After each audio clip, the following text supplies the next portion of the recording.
Boa tarde. Eu sou Isabela e com você o primeiro episódio do canal Café com Travessia. Eu e a Mote pensamos muito tempo qual seria o nome do nosso canal. A gente tinha pensado Café com Constelação, Café com Terapia, que foi dado o primeiro nome, mas ficou Café com Travessia e eu já vou explicar por quê. Esse aqui, Mote, vai ser um espaço de encontro, Sim. de escuta Sim. e de conversas que tocam a alma. Sim. Eu nem estaria sentada aqui se não fosse para tratar de um assunto com tanta profundidade. Com certeza. Aqui a gente fala sobre aquilo que muitas vezes não foi dito, sobre histórias que ficaram em silêncio, a gente sabe muito bem. Muito bem. E sobre caminhos possíveis de reconciliação com a sua própria alma. Sim. Se você sente que carrega algo que não entende ou que vive padrões repetitivos, talvez esse espaço desse canal seja para você. Todos os episódios, Mote, vão começar com uma pequena leitura de um livro que eu escrevi. É um e-book, eu não mandei imprimir. Sim. Mas eu fui passar uma semana em Curitiba e durante uma semana, a minha irmã tem uma amiga japonesa, budista de São Paulo, ela me falou a mesma coisa sobre oração, oração, oração. Em Curitiba mesmo, eu tive um insight de começar um livro sobre orações. E eu acho que esse trecho que eu vou ler agora tem tudo a ver com o tema que a gente vai tratar hoje. Isso. Às vezes, o que não dói... Desculpa. Ah, meu Deus. Emoção, errei. Às vezes, o que mais dói não é o que aconteceu, mas o que foi escondido, esquecido. Há histórias que ficaram caladas, nomes que não foram ditos, amores que não tiveram lugar. E mesmo assim, continuam vivendo dentro de alguém. O que é excluído não desaparece. Não. Apenas espera ser visto. Pertencer é existir. E ser visto é finalmente encontrar descanso. É a cura. É a cura. Agora eu te convido para fazer um pequeno exercício, você que está em casa. Se puder, feche os olhos por um instante. Inspire profundamente. Pense na sua família. E com respeito, apenas observe. Teu pai, que talvez você conheça, talvez não. Tua mãe, que talvez você conheça, talvez não. Irmãos, tios, filhos, avós. E com respeito, observe cada um deles. Será que alguém ficou de fora? Será que alguém não foi lembrado? Será que tem alguém na tua família que foi fortemente julgado ou rejeitado? Excluído. Quem não teve lugar? Não tente resolver, não tente entender. E para falar sobre esse tema tão profundo, eu recebo hoje a nossa consteladora familiar, que tem um olhar sensível sobre as dinâmicas invisíveis que atuam em famílias. Hoje, no Café com Travessia, eu converso com Arleide Guerra, mais conhecida como Mote. Aqui no sul. Fora daqueles, todo mundo conhece como Arleide Guerra, né? Arleide Guerra, o que significa, na prática, a lei do pertencimento dentro da constelação familiar? Não só dentro da constelação, na vida, nas famílias, né? Você tem que pertencer, você quer pertencer. Eu fui estrangeira, né? em outro país, a Isabela também. Então, assim, eu queria pertencer. Como eu queria pertencer? Aí eu fui aprender a língua, eu fui me dar com as pessoas daquele país. Mas na família, o que que acontece? Você tem que pertencer. Porque, por exemplo, se uma criança foi abortada, ou a mãe abortou naturalmente, e pronto, ninguém falou mais nessa criança, essa criança vai ficar no inconsciente coletivo da família pedindo para pertencer, pedindo para aparecer. E isso pode causar muitos desequilíbrios quando as crianças e as pessoas não estão se sentindo assim, pertencendo àquele clã, àquela família, né? Então, assim, é importantíssimo que a gente acolha os que morreram, os que foram abortados, os que foram doados, né? E os que foram esquecidos, não chegaram até aqui, ancestrais que moravam no outro país, e alguns vieram e outros ficaram e foram esquecidos. É a lei do pertencimento. A gente tem que pertencer a uma nação, a uma língua, a uma família, a um clã. Tem que pertencer. Porque se você não pertence, você causará grandes danos em toda a sua linhagem.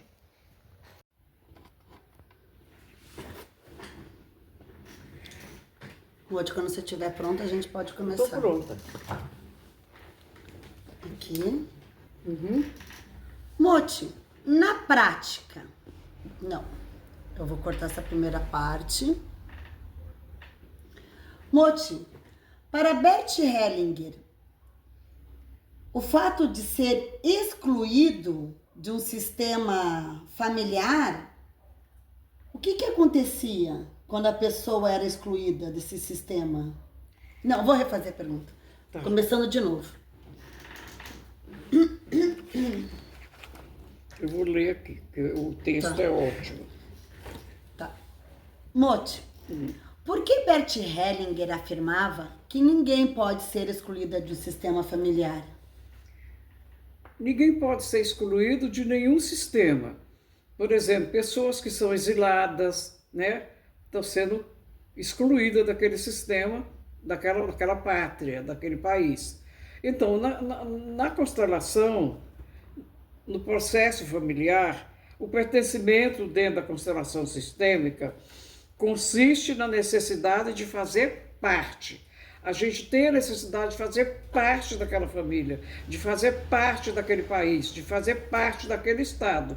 Porque às vezes tem crianças que são dadas em adoção e nunca se fala que ela saiu do Brasil e eles levam para a Europa, para os Estados Unidos, né?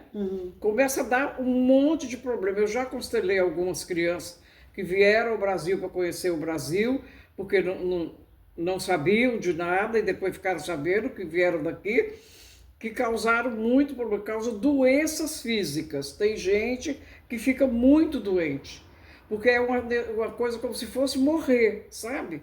Então, é isso que o Hellinger fala, né? Fazer parte significa também estar incluído naquela organização. Pode ser uma organização. Sua família tem uma grande indústria, mas você nunca foi convidada para participar daquilo ali. Você quer pertencer àquilo, porque se os outros suas famílias estão. Isso também causa uma desorganização. Pertencimento permite participar de algo maior, que é a continuidade da vida. Olha como é profundo. É a continuidade da vida, né? Até biológica, da vida biológica mesmo.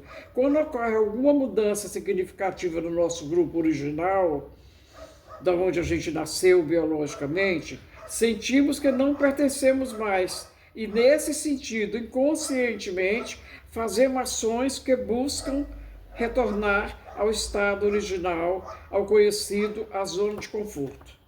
Você entendeu ou ficou manual? Não, eu sou professora. E eu estou pensando nos estudantes que eu atendo, que são crianças de 6 anos. Sim. Crianças que são rejeitadas no seio familiar, elas demonstram em sala de aula essa Sim. rejeição? Sim. São crianças que podem ser as mais tímidas, as mais envergonhadas. Ou que as têm mais agressivas. Em geral, são as muito agressivas, né? Quando você estava lendo, me fez pensar numa criança que eu tenho, que eu tive no ano Sim. passado, e ela era extremamente tímida e ela não queria aparecer de jeito nenhum. Então não se refere a crianças com vergonha, Não, não? não é questão de vergonha, não. É questão assim, e no inconsciente ela sabe que ela não pertence. E você sabia do histórico dela? Mais ou menos. Mais ou menos, mas era uma criança que se eu tivesse condições eu teria adotado. Adotado, sim. Então, pode provocar uma timidez muito forte, que a pessoa tem medo de falar, De aparecer, de ela não aparecer. queria ser vista. É, E ela, porque ela já não e era ela vista. era a rejeitada por todas as outras crianças. As próprias crianças rejeitavam ela. Então, quando era para fazer coisa em dupla, em grupo, ou tirar uma foto, ninguém queria ficar perto dela. Então, para que ela não se sentisse rejeitada, antes eu falava, eu trabalho com a fulana, ninguém escolhe ela. Para que ela pudesse sentir alegria. Sim. E não a rejeição. E ela Porque a se rejeição ela é muito doída. Então, numa foto da turma, ninguém queria ficar perto dela. E, lógico, né, com instinto de proteção, falava, gente, ninguém fica do lado da fulana, porque eu quero sentar do lado dela. Mas eu não fazia isso para isolá-la da turma. Eu fiz isso depois de muito tempo, observando que a turma rejeitava ela. Para inserir ela no contexto do grupo, né? Porque já que ela tinha provavelmente esse problema de não pertencer, ou ela foi adotada, ou a mãe deixou com a avó e não sabe, nunca teve contato com o pai, então ela desenvolveu essa timidez. Eu vou ficar em silêncio porque eu não apareço.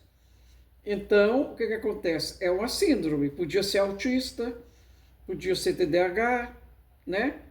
Não era uma coisa física, né? Era uma coisa psicológica mesmo. Era uma dor assim profunda.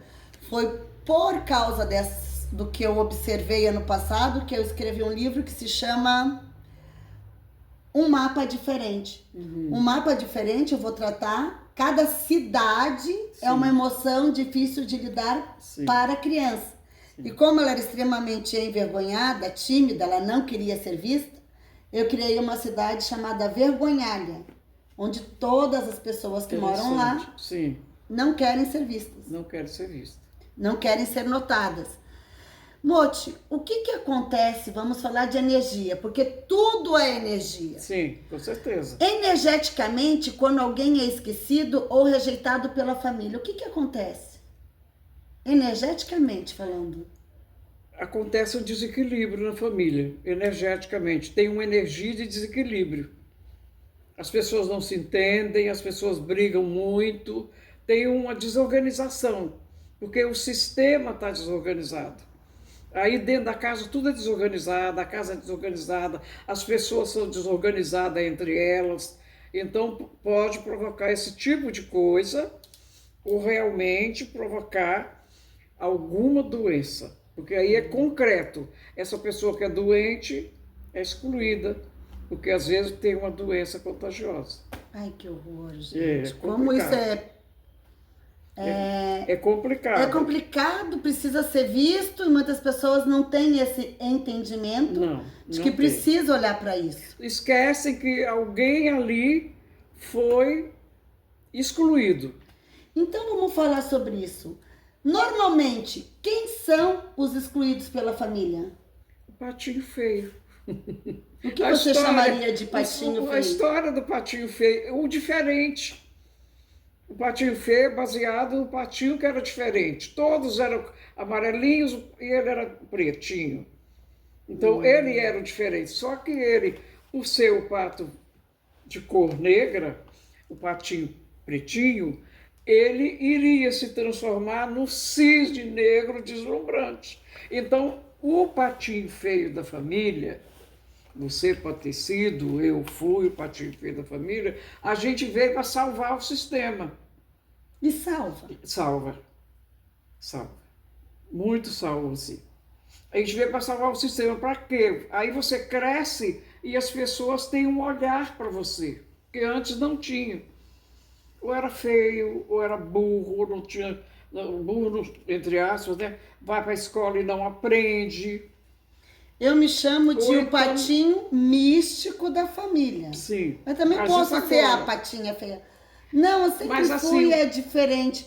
Porque eu nunca fiz, nunca fui ao médico para ter um diagnóstico, mas hoje, lendo, estudando, eu tenho minha especialização em neuropsicologia, eu me considero TDAH, e naquela época não se falava sobre TDAH, sim, era só a criança mal educada. sim. Então, como os outros irmãos eram bem educados e eu era a mal educada, eu já era então a patinha. Porque o patife, assim, em geral, é a mais agitada, né? É aquela que não tá igual aos outros irmãos, né? É aquela que sai de casa a primeira vez, talvez é aquela que fica grávida sem casar.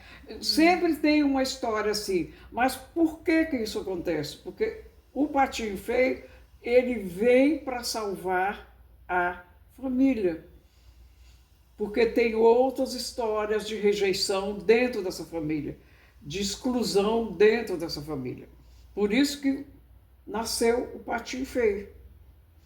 E o patinho feio sempre é a salvação do sistema familiar. Sim. E vamos dizer que esse patinho feio constele essa exclusão.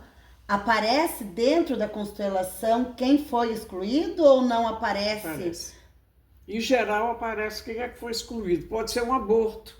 A mãe abortou antes do patinho feio nascer.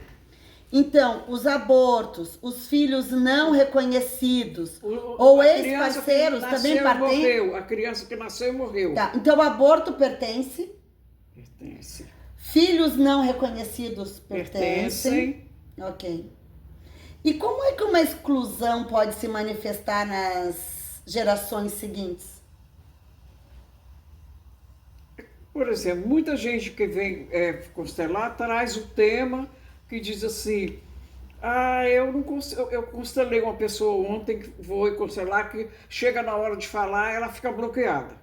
Ela não consegue falar uma coisa que ela já configurou na mente, que ela sabe, que ela tem certeza, uma mulher inteligentíssima, assim, né? Direção de empresa. Mas na hora de falar, ela eu ia falar em italiano, bloqueia. Né? Então, o que acontece? Eu vou dar um exemplo dessa história. O pai falava o tempo inteiro: esse aqui é o menino que eu não tive. Ela é decidida, ela consegue fazer tudo. O grande sonho do pai era ter um filho homem, e não teve, teve duas mulheres. E ela era mais esperta. E aí ela não veio para constelar isso. Ela veio para constelar o bloqueio da fala. O bloqueio que ela não consegue falar, se colocar, não conseguia. Aí a gente foi limpando, né? Trazendo a história familiar, chegou até aí. O pai dizia que ela era o filho homem que ele queria ter. E não tem, ela é bem casada, ela tem filho, ela não é homossexual, nada, ela não tem nada de menino, ela não assumiu essa posição de eu sou o menino do meu pai, não. Só que eu, como mulher, não tenho direito de falar, não tenho direito de me posicionar. Se eu fosse menina, eu teria, entendeu? Aonde que chegou a história? Ai, Mote, fiquei toda arrepiada, porque eu tenho esse bloqueio com uma das pessoas da minha família. Que quando eu chego perto dessa pessoa, por mais que eu tenha argumentos, é como se eu fosse uma perfeita, não vou falar palavras ruins, sim, mas é como se eu não tivesse nenhum conhecimento, como se a pessoa sempre tivesse razão. E é com um dos meus filhos. Por que isso acontece? Tem a ver com um emaranhado familiar? Claro, aí não vai fazer uma constelação, que nós podemos fazer depois e trazer o resultado. tem que pesquisar, Isabela. Tem uma história aí. Tem que pesquisar. E é só com essa pessoa que eu posso organizar os meus pensamentos. Eu escrevo muito, vou falar isso. Quando eu chego perto, tá bom. Pronto. Bloqueia. Bloqueia total. E daí a pessoa fica, mas você não sabe falar, você não sabe falar. E a única coisa que eu consigo dizer é, eu não sei, eu não consigo, eu não sei falar. Então precisa ver aí o que que teve aí de alguém que foi excluído e que você está identificado com essa exclusão. Pode ser de outra geração. Sabe, alguém que foi assassinado ou alguém que assassinou alguém e virou um segredo. Por exemplo, não estou afirmando, mas são pessoas que não pertencem, né? Ou que tinham a expectativa que você fosse menino, como essa minha cliente de ontem. Você seria o menino que todo mundo esperava e que não veio. Isso aí só na constelação a gente pode vir à tona. A gente não tem uma coisa assim, a gente sabe que está ligado a um não pertencimento, essa atitude. Entendeu? Eu não pertenço, então eu não mereço. E é possível alguém viver a vida de outro membro da família sem perceber? Nós chamamos de identificação parental, né? Mas essa pessoa da família, ela tem que ser uma pessoa falecida? Ou pode ser uma pessoa que ainda esteja... Pode ser uma pessoa que está viva, mas que você não convive muito. Entendeu? Mas, em geral, é uma pessoa de outra geração falecida, que é a fidelidade. Por fidelidade, eu não posso ser rica porque vocês não foram, por exemplo. Por fidelidade, eu tenho que ter essa mesma doença porque você morreu muito cedo. Gente, eu não quero fidelidade com ninguém, olha. Antepassados claro. Aí escutando, não quero morrer cedo, não quero morrer pobre. Não é preconceito, eu honro vocês, olha, abençoo o caminho de vocês, mas não quero fidelidade, pelo amor de Deus. Vocês, me errem que eu não quero viver a vida de ninguém. Mas é não quero mesmo. Isabela. Nem consciente, nem conscientemente, eu não quero. A gente tem essa coisa inconsciente, eu não progrido financeiramente, eu não sou próspera. Vamos ver, quem na família não foi próspero e foi muito pobre? Algum avô, o próprio pai, a própria mãe, a família da mãe. Isso se chama fidelidade. Por fidelidade, a gente quer repetir o destino daqueles que não foram felizes. Não quero repetir o destino de ninguém. Moti, quais sinais indicam que uma pessoa está carregando um destino que não é o dela? Existem sinais evidentes que a pessoa está carregando um destino que não é o dela? Em geral, sintoma, né? As pessoas não veem com esse sintoma, eu não consigo falar, é um sintoma. Ou a pessoa tem uma doença, é um sintoma. Mas a pessoa não tem consciência. Uhum. Ela pensa que é dela. Ela pensa que é dela e ela vai reclamar na terapia. Pois é. Meus relacionamentos não dão certo. Eu sempre atraio pessoas para que meu relacionamento não dê certo. Tá, vamos devagar. Eu já aconselhei de botar 7 gerações. As 7 mulheres que eu botei, 7 gerações de mulheres, todas foram rejeitadas e traídas. Ai, meu Deus. Oh, meu Deus. É assim. O que não é curado fica repetindo até curar. Então, a relação entre pertencimento e doenças emocionais ou padrões repetitivos, é isso que a gente não olha. Essa é a relação. Por exemplo, não foi visto, não foi integrado. Não foi integrado, exatamente. Então, se pode tornar uma doença física. Pode, a pessoa pode ter uma doença física. As doenças também têm um fundo emocional, né, Isabela? Sim, eu acredito totalmente. Vamos falar disso, talvez, no próprio podcast. Quanta desespero, quanta dor na infância você não teve para você gerar um problema de açúcar no sangue, né? Então, a gente tem que estar atento. É isso, eu sou diabética. O que aconteceu na minha infância? E a gente pode constelar e amenizar muito essas doenças. Muito, muito. Eu tenho experiência. Eu tenho experiência dessas constelações. Né? Quantas dores, quantas rejeições, quanta infância horrível no escuro, né? Eu tive que viver para eu desenvolver uma diabetes. Porque bate aonde? No pâncreas. Meu Deus. Né? E cura, viu? Cura. Existe hierarquia dentro do pertencimento? Todos pertencem da mesma forma ou... Existe uma hierarquia. E qual seria essa? Pertence quem chegar primeiro. Por exemplo, pertence o pai e a mãe porque chegaram primeiro que os filhos.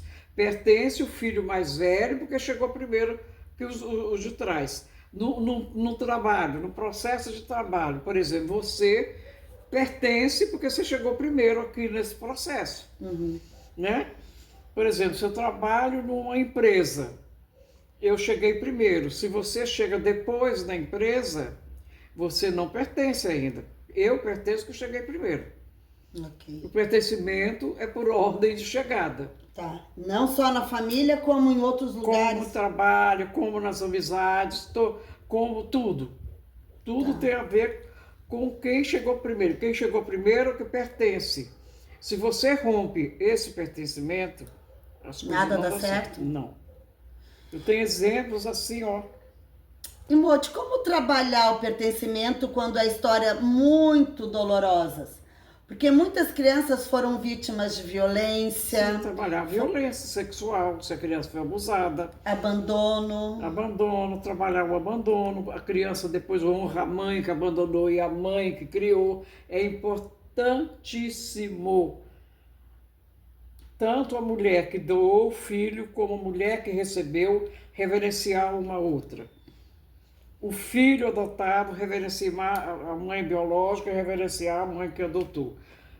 É importante. As duas reverenciar. Na constelação a gente faz isso, mesmo que elas nunca se conheciam. É isso que eu ia perguntar. E se você não tenha... Você nunca conheceu a tua mãe? Sim. Daí, mesmo assim, você reverenciando Tem que reverenciar. a mãe que você não conhece? Sim. Então, porque ela te deu o maior bem da vida, a vida biológica. Sim. Ela te deu o peito a primeira vez. Ou não. Mas a função era essa. Mas muitas... Não chegaram a dar, porque já doaram a criança ali, então. Mas tem uma coisa que está ligada. Era para mamar e não mamou. Não mamou. Agora tem mais uma coisa que eu quero falar, porque eu conversei hoje com a minha sobrinha sobre isso. Poxa, até esqueci. Não era para falar, viu? Não era para revelar o segredo. Sim. Vamos passar adiante. Talvez não fosse para revelar o segredo. Mas qual é o papel do amor nesse movimento de incluir quem foi rejeitado? O amor cura, né? Do momento que você inclui, é um ato de amor. Você está num processo, num ato de amor, incluindo aquele ser. É um ato de amor. Não é um ato de desamor. Né? Então, é importante, sim, porque você trabalha o amor pelo outro. Eu quero que ele pertença. Vem para cá, ficar com a gente. E como o pertencimento impacta os relacionamentos amorosos? Como aquela pessoa que não dá certo com ninguém. Aquela que não dá certo, tentou uma vez, tentou duas, e dentro dela ela quer. Ela quer muito. Ela tem muito amor dentro dela. Isabela, mas é muito vasto, não é tão simples, não tem uma regra só. É muito vasto essa história da rejeição, dos amores que não dão certo. Pode ser mil coisas, pode ser uma identificação pelas mulheres que também não foram amadas, pode ser uma rejeição, pode ser uma tentativa de aborto com aquela criança. Isso só quando você constela vem à tona. Entendeu? Não é uma coisa só. Ok. Não é, graças a Deus, né? Senão ia ser um carnaval. Qual é a frase de cura simples que represente a inclusão no sistema familiar? Agora eu te vejo. Ok. Simples assim. Se dizer para o pai, para a mãe, ou lá, quem seja, principalmente pai e mãe. Agora eu te vejo. É muito forte essa frase. E é pauleira. Gente, hoje foi o nosso primeiro episódio de podcast com a consteladora Leite Guerra, mais conhecida como Muti. Eu espero que vocês possam ter entendido alguma coisa sobre pertencimento. Vamos abrir para as pessoas perguntarem, né? Se quiserem. Mas não é uma live, a gente pode fazer. Sim, pode comentar embaixo do vídeo que a gente responde. Eu não respondo nada porque eu não sei, mas a Moti responde. O que tiver no meu alcance eu respondo, claro. Então perguntem ou contem a história de vocês. É bom que a gente vá desenvolvendo outras coisas, né? No próximo mês, que agora tá muito cedo, no mês que vem, abril, maio, a gente pode tentar fazer isso numa live. Por enquanto, a gente vai gravando e vai postando, mas mês que vem... Sim, já fazemos uma live sobre essas perguntas, é isso que você quer dizer? Isso aí. Acho bom. E quem gostou do tema, compartilhe, deixe o seu like, se inscreva no canal. Aperte o sininho para crescer o canal, para a gente trazer outras pessoas, outros temas, sabe? Até constelar alguém. A Isabela fazer o grande trabalho dela, que são as orações maravilhosas, mostrar esse livro dela próximo, vamos mostrar o livro e vamos fazer exercício, ela vai fazer exercício desses livros que ela escreveu. Olha, a travessia, as orações. A Isabela, eu escrevo desde muito jovem, eu amo escrever e eu estudo muito sobre as emoções. Eu sou professora, sou neuropsicóloga, minha especialização é em distúrbios de aprendizagem, então eu dedico a minha vida para o estudo das emoções. O porquê que aquela criança sente tanta raiva, tanto medo, tanta ansiedade, tanta angústia. E eu tento traduzir as dores infantis em histórias que elas leiam e que elas possam se identificar. E eu sempre, como boa professora, eu tento encontrar estratégias de passagem para sair de uma emoção difícil de lidar para uma que seja mais leve de sustentar no corpo. Gente, muito obrigada. E compartilhem mesmo. Não tenham vergonha. Até o próximo vídeo. Gente. Gratidão.